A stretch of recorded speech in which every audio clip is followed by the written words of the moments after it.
The first thing you should know about my wife Marta is that she lies like other people breathe, naturally, constantly, and without any apparent effort. The second thing is that I'm probably the only person in our affluent Chicago suburb who's figured this out.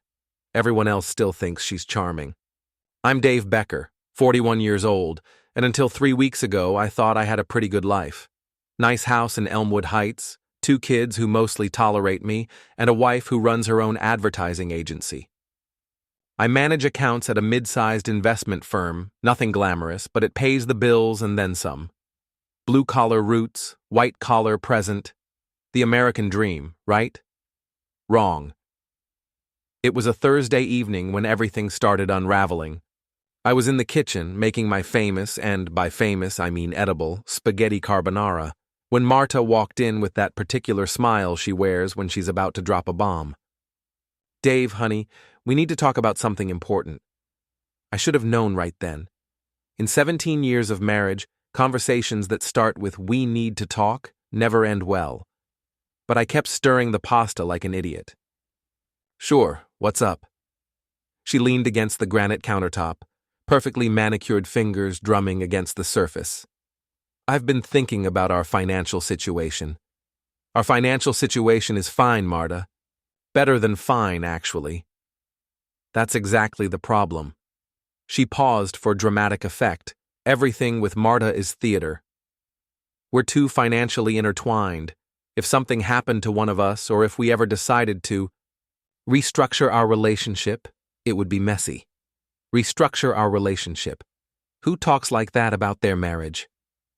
"What are you suggesting?" "A post-nuptial agreement, clean separation of assets. What's mine stays mine, what's yours stays yours." I turned off the burner and faced her fully. "After 17 years, you want a post-nup?" "It's just practical, Dave. Don't be so emotional about it." Emotional. Right. Because wanting to keep our marriage assets together was somehow irrational. And this sudden burst of practicality came from where exactly? Her smile flickered for just a second. "Dean mentioned it at the office. He and Patricia did one last year, and it's given them so much peace of mind." Dean Hill. Her business partner, old money, drives a Porsche and has the kind of effortless arrogance that comes from never having to worry about anything real in his entire life. Dean, who'd been calling our house at odd hours lately. Dean, who Marta always seemed to mention in conversations that had nothing to do with him. "Dean's been giving you marriage advice?" "It's not marriage advice, it's financial planning." The pasta was getting cold, but I didn't care. "When did you and Dean have this heart-to-heart about marital finances?" "Last week. We were working late on the Morrison account, and the conversation just came up naturally." "Naturally. Sure it did. And you didn't think to mention this brilliant idea to me until now?" "I'm mentioning it now." That's when our daughter Amelia walked into the kitchen. She's 15, sharp as a knife, and has inherited her mother's talent for reading people, though thankfully not her talent for manipulating them. "Dad, Ross wants to know if dinner's ready. Also, why does Mom look like she just got caught stealing cookies?" "I do not look like—" "You totally do," Amelia continued, grabbing a piece of garlic bread. "You get this weird tight smile when you're lying about something. Remember when you said you didn't eat my leftover pizza last month?" Marta's face flushed. "I wasn't lying about anything, Amelia." "Uh-huh." Amelia looked between us.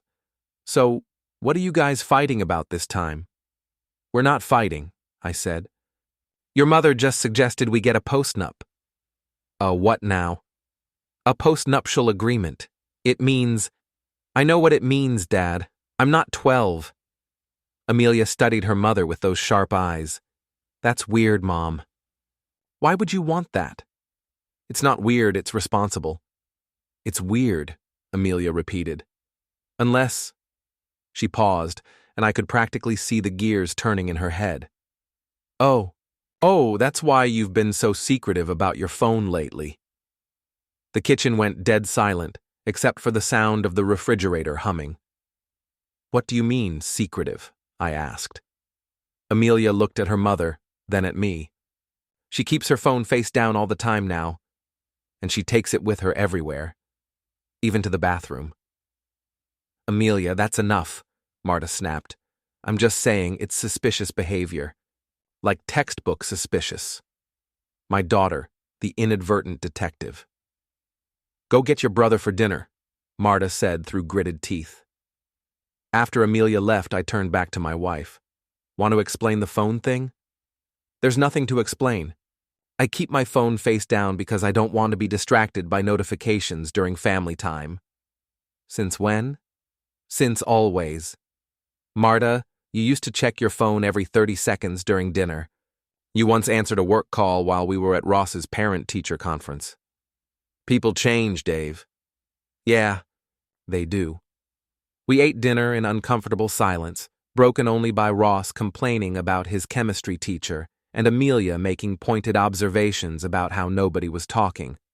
After the kids went upstairs, Marta retreated to her home office to catch up on some work, and I was left alone with the dishes and a growing certainty that my marriage was falling apart. That night, I lay in bed staring at the ceiling while Marta slept beside me. Or pretended to sleep. It's hard to tell with someone who lies as easily as breathing. I thought about Dean Hill, with his perfect teeth and his inherited wealth and his casual suggestions about post-nuptial agreements. I thought about Marta's phone, always face down now, always within arm's reach. I thought about the late nights at the office, the weekend emergency meetings, the way she'd started dressing differently, more carefully, more expensively. And I thought about the conversation I'd overheard 3 days earlier. I'd come home early from work, some stomach bug making its rounds at the office, and I'd heard Marta on the phone in the kitchen. I was about to announce myself when I caught the tone of her voice. Low, intimate, laughing. You're terrible, she'd said. What if someone hears us? A pause. I know, but it's risky. Dave's not stupid. Another pause. No, he doesn't suspect anything yet. But we need to be more careful. I'd backed out of the house quietly, sat in my car for 20 minutes, then came in making noise about feeling sick. At the time, I'd convinced myself I'd misunderstood. Maybe it was about a surprise party. Maybe it was about some business deal she didn't want me to worry about. Maybe it was innocent. But lying there in the dark, listening to my wife's carefully controlled breathing, I knew better. Marta was having an affair with Dean Hill, and now she wanted a post-nup to make sure she could walk away clean when it all came out. The thing is, I might have been born at night, but it wasn't last night, and if Marta thought she could play me for a fool, she was about to learn just how wrong she was. I smiled in the darkness. Time to show my loving wife that sometimes the underdog bites back. The next morning, I did something I'd never done in 17 years of marriage.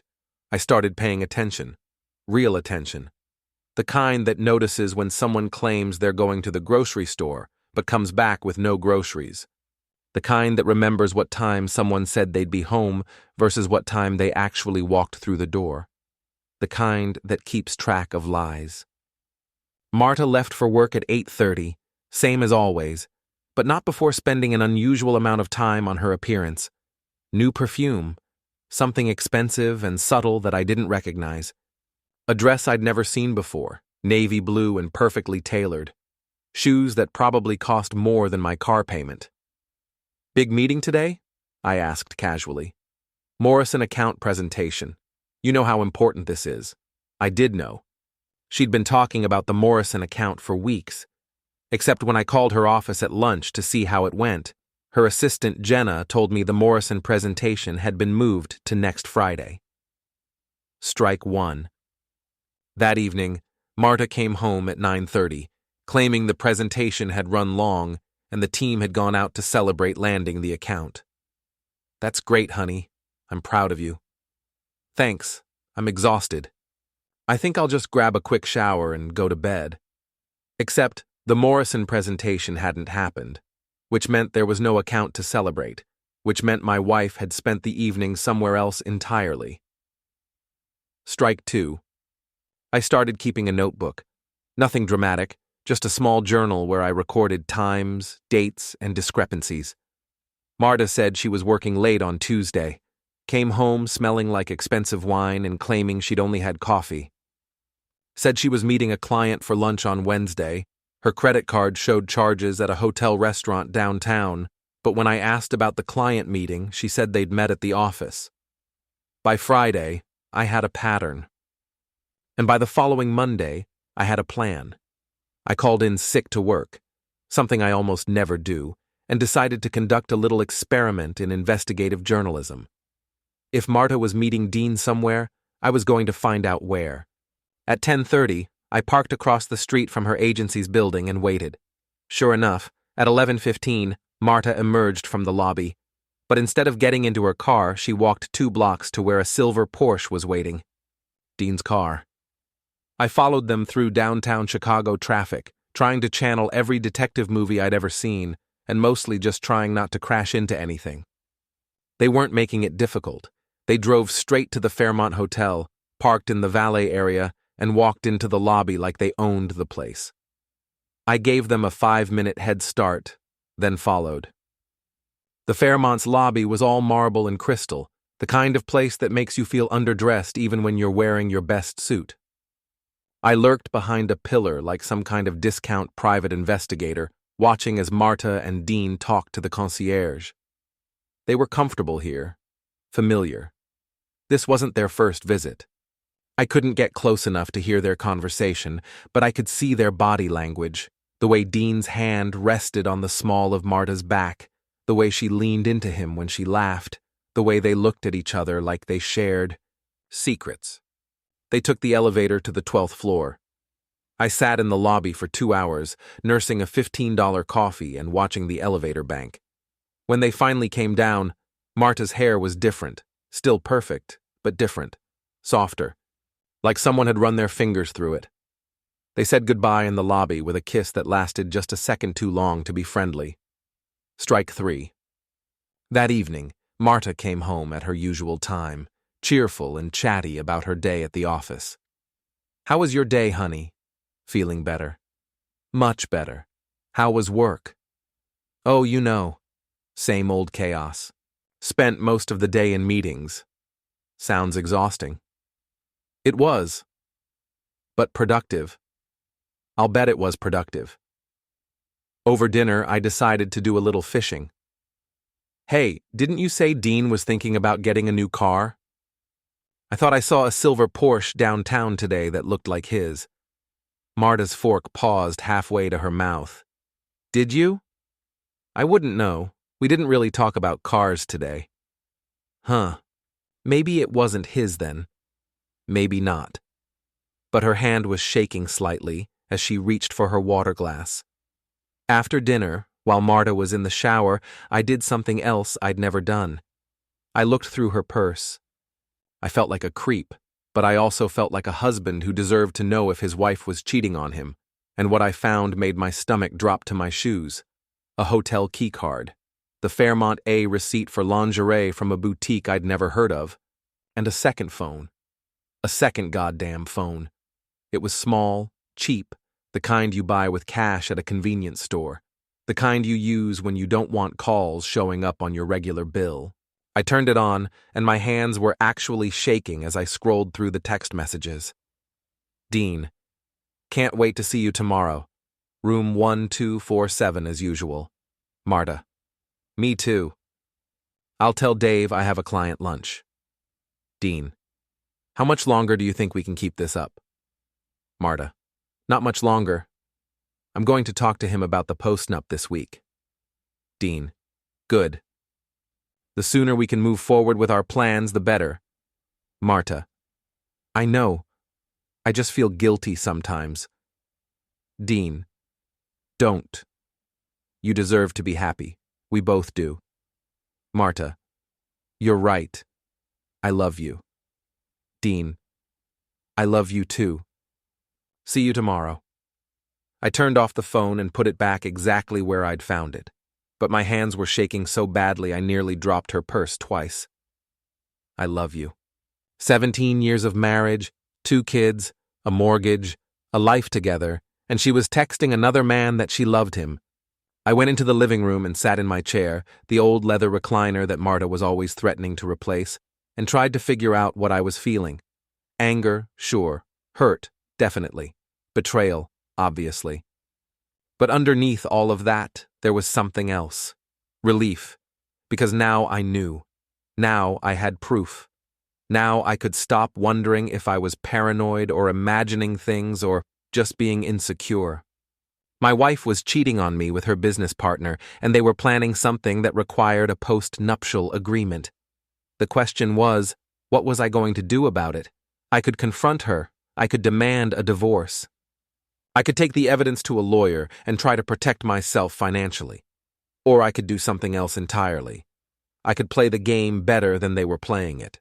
Marta thought I was just boring old Dave, the reliable husband who managed other people's money and made decent pasta and never caused any trouble. She thought I was predictable. She was about to learn how wrong she was. But first, I needed to know exactly what I was dealing with. The text messages mentioned plans and moving forward. That sounded like more than just an affair. That sounded like they were planning to blow up my life in a very specific way. Time to do some more investigating. The thing about being married to someone for 17 years is that you know their patterns. Marta had a standing appointment every Wednesday at 6 p.m. with her friend Celeste. Drinks at Marcello's, the trendy wine bar downtown. Girls' night, she called it. Sacred time. What she didn't know was that Marcello's had terrible acoustics and tables placed way too close together. Wednesday evening, I told Marta I was going to catch a movie with my buddy Tom. Instead, I drove to Marcello's, got a table in the back corner, and waited. They arrived right on schedule, Marta and Celeste, along with Marcia, another friend from the agency. 3 successful, well-dressed women settling in for an evening of wine and gossip. I ordered dinner and kept my head down, just another guy eating alone and checking his phone. The beauty of being middle-aged and unremarkable is that people don't really see you. For the first 20 minutes, they talked about normal things, work, kids, the weather. But after the second round of wine arrived, the conversation got interesting. "So," Celeste said, leaning forward conspiratorially, "how are things going with your situation?" "What situation?" Marta glanced around nervously. "Don't play dumb." "The Dean situation." Marta's face flushed. "Keep your voice down." "Oh, please. Like anyone here cares about our conversation. Besides, I'm dying to know. How is he?" "Celeste." "What?" "I'm living vicariously. My husband hasn't touched me in 6 months, and you're having a torrid affair with your gorgeous business partner. Throw me a bone here." Marcia laughed. "She's got a point. We need details." "I'm not giving you details about my personal life." "Come on," Celeste pressed. "Is he as good as he looks?" Marta took a large sip of wine. "Better." All 3 women giggled like teenagers. "And Dave has no idea?" Marcia asked. "Dave wouldn't notice if I came home wearing a sign that said, 'I'm cheating on you.' He's completely oblivious." My grip tightened on my fork. "That's probably for the best," Celeste said. "Makes things easier." "Easier for what?" Marcia asked. Marta and Celeste exchanged a look. "Nothing," Marta said quickly. "Oh, come on. You can't look at each other like that and then say nothing. What's going on?" Another pause. More wine. "Dean and I have been talking about making this more permanent," Marta finally said. "You mean leaving Dave?" "I mean restructuring my life in a way that makes sense for everyone involved." Even when she was talking to her friends, Marta couldn't just say what she meant. "What does that mean exactly?" Marcia pressed. Celeste answered for her. "It means she's finally going to dump the dead weight and upgrade to the Porsche model." They all laughed at that. My wife and her friends laughing about me being dead weight. "It's not that simple," Marta said. "There are financial considerations. The house, the kids, the business. Dave's name is on everything." "That's what divorce lawyers are for," Celeste said. "Divorce is messy and expensive. There's a cleaner way." "Which is?" "Dean has it all figured out. First, I get Dave to agree to a postnup, clean separation of assets. Then, when we're ready to move forward, there's no complicated division of property. Brilliant, Marcia said. And he's actually going along with this? He doesn't have much choice. I'm presenting it as financial planning. More laughter. You're evil, Celeste said admiringly. I love it. It's not evil, it's practical. Dave will be fine. He's got his job, his pension, his boring little life. He'll probably be happier without me anyway. And you'll be happier with Dean. Much happier. When are you going to do it? Ask for the postnup, I mean. I already did. Last week. And? He's thinking about it. He was a little suspicious at first, but I think I convinced him it was just about being responsible. What if he says no? He won't. Dave always does what I ask eventually. He's very manageable. Manageable. That's what my wife thought of me. Manageable. And after the postnup? We wait a few months, then I tell him I want a separation. By then, everything will be legally separated anyway. Clean and simple. What about the kids? They'll adjust. Kids are resilient. And Dean's okay with inheriting a ready-made family? Dean adores Ross and Amelia. He'll be a better father figure than Dave ever was. I had to grip the edge of the table to keep from standing up and walking over there. This is so exciting, Celeste said. Like a movie. It's not a movie, it's my life. And it's terrifying and exhilarating, and I feel guilty and happy all at the same time. Guilt is overrated, Marcia said. You deserve to be happy. That's what Dean says. Dean's right. You've been settling for so long, Marta. You deserve someone who appreciates you. Dave appreciates me. Dave takes you for granted. There's a difference. You're right. He does. They talked for another hour, but I'd heard enough. I paid my check and left, driving home in a fog of rage and hurt, and something else I couldn't quite identify. It wasn't just an affair. It was a conspiracy. Marta and Dean had it all planned out. The postnup, the separation, the new life together. They'd figured out how to blow up my marriage and my family in the most convenient way possible. Clean and simple, she'd called it. And they thought I was too manageable to fight back. When I got home, Marta was already there, humming in the kitchen while she made herself a cup of tea. How was girls' night? I asked. Oh, you know. Same old gossip and complaining. How was your movie? Good. Action-packed. That's nice, honey. She kissed my cheek, actually kissed my cheek, and went upstairs to get ready for bed.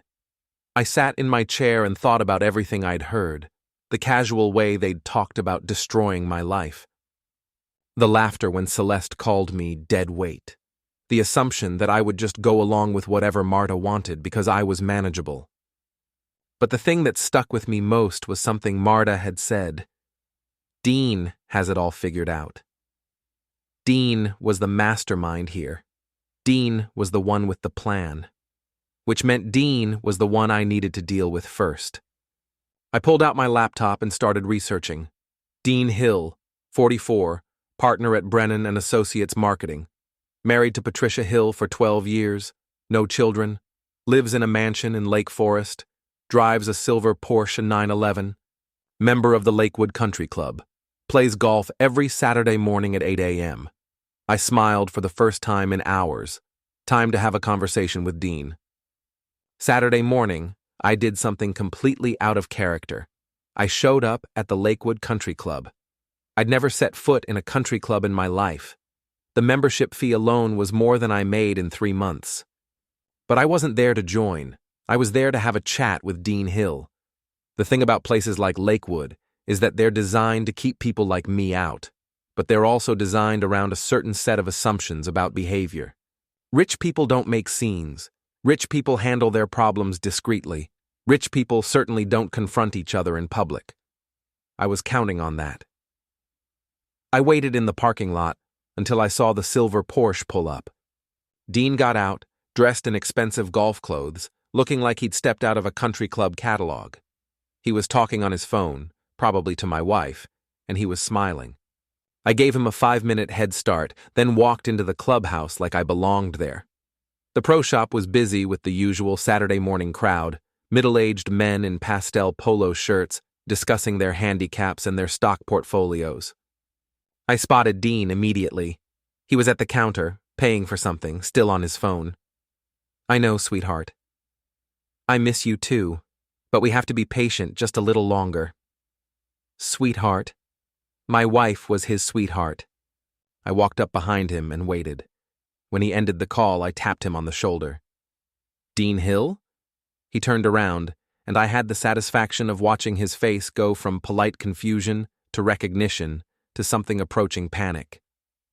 "Dave, what are you doing here? We need to talk. I'm just heading out to play golf with some clients. We need to talk now." The pro shop had gone quiet. Not completely silent, but quiet enough that people were starting to notice the conversation between the well-dressed club member and the guy in jeans and a Cubs t-shirt. "Maybe we should step outside," Dean said. "Good idea." We walked out to the parking lot, and I could see Dean trying to figure out what I knew and how much trouble he was in. "Look, Dave, if this is it's about my wife." He tried to look confused. "Marta? Is she okay?" "She's fine. She's also cheating on me with you." Dean's face went through several expressions before settling on indignant denial. "That's ridiculous. Marta and I are business partners, nothing more. Room 1247 at the Fairmont. Ring a bell?" The color drained from his face. "I don't know what you think you know.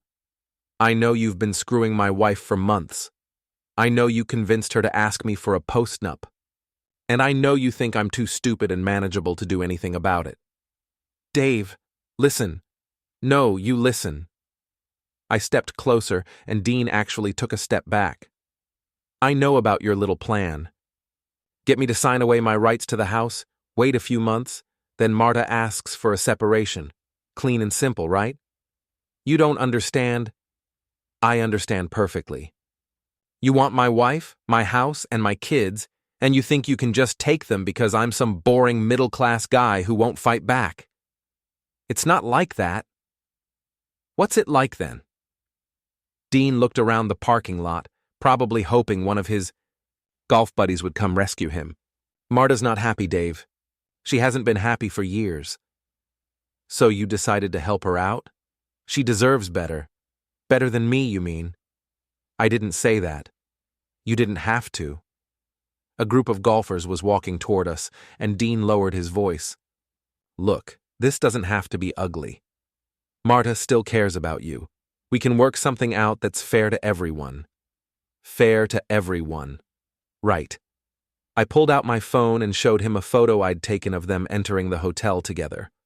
"How's this for fair? I send this to your wife, your business partners, and everyone in your contact list." "You wouldn't. Try me." "Dave, be reasonable." "I'm being very reasonable. Here's what's going to happen. You're going to end things with my wife, today. You're going to tell her it was a mistake, that you can't continue, whatever you want to say. But it's over." "I can't do that." "Why not?" "Because I love her." And there it was. The truth finally. "You love her?" "Yes." "And she loves you?" "Yes." "Well, isn't that nice?" I put my phone away. "Here's the thing, Dean. I don't really care if you love her. I don't care if she loves you. What I care about is the fact that you're trying to steal my life. I'm not trying to steal anything. My wife, my house, my kids. What would you call it? Marta made her own choice. After you manipulated her into it. I didn't manipulate anyone. The postnup was your idea. It's just practical. It's theft. Legal theft, but theft all the same."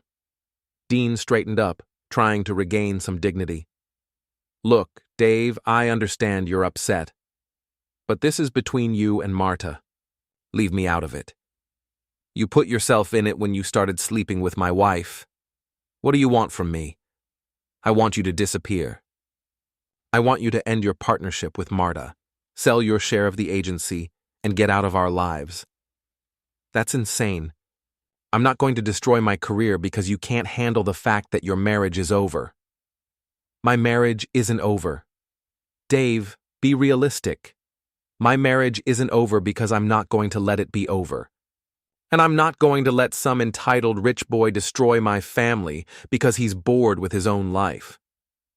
You can't force Marta to stay with you. I'm not going to force her to do anything. I'm just going to make sure she understands the real cost of her choices. What does that mean? I smiled. It means you're not the only one who can make plans, Dean. I started walking back toward my car. Dave, wait. I turned around. What are you going to do? I'm going to fight back. That's not smart. You'll only make things worse for yourself. Maybe. But I'll make things a lot worse for you. I got in my car and drove away, leaving Dean standing in the parking lot looking like someone had just told him his trust fund had been revoked. The conversation hadn't gone exactly as I'd planned, but it had accomplished something important. Dean now knew that I knew, and he knew I wasn't going to just roll over and let them destroy my life. More importantly, he was scared. Rich guys like Dean aren't used to being confronted. They're used to getting what they want through money and connections and social pressure. They're not used to dealing with angry husbands who have nothing left to lose. By the time I got home, I was actually feeling pretty good about myself. For the first time in weeks, I felt like I had some control over the situation. That feeling lasted exactly until I walked into my house and found Marta waiting for me in the living room, her face white with fury. We need to talk. Now.